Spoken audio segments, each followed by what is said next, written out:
সেদিন হঠাৎ দেখি একটা করলা এরম পেকে গেছে, তা এনে ফুল গাছের টবের মধ্যে দিয়ে দিয়েছিলাম। সেই টবের মধ্যে দেওয়ার পর এত বড় করলা গাছ, অনেকগুলো করলা গাছ একসঙ্গে বেরিয়েছে। এর মধ্যে অনেক করলা হয়ে রয়েছে।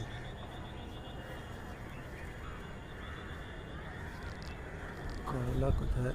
এখানে হয়েছে পাতার ভেতরে ভেতরে তো দেখা যাচ্ছে, মানে একটা আছে,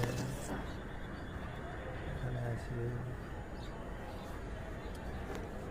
আর এই যে এখানে পাতার তলায় আছে। ছোট ছোট করলা হচ্ছে। এখানে যাই গাছ লাগাতাম না কেন, এই যে আমার পায়রারা সব ছিঁড়ে ছিঁড়ে খেয়ে নেয়, না সে যেটা খেতে পারে না সেটা ছিঁড়ে ফেলে দিত। কিন্তু উচ্ছে গাছটা তিতো হওয়ার কারণে এই পাতা ওরা বেশি নষ্ট করে না, শুধু এই মাথার ডগাগুলোকে ভেঙে দিয়েছে, কিছু কিছু জায়গায় ভেঙে দিয়েছে। এতে যাই হোক, এই প্রথম গাছ যেখানে ফল ফল হয়েছে। করলা গাছটা খুব সুন্দরভাবে করলা হচ্ছে,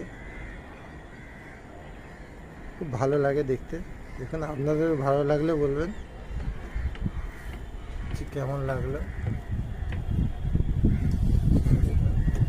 বসে আছে, এখানে বাচ্চা হয়েছে, এর সামনে মা বসে আছে, তার পিছনে বাচ্চা আছে।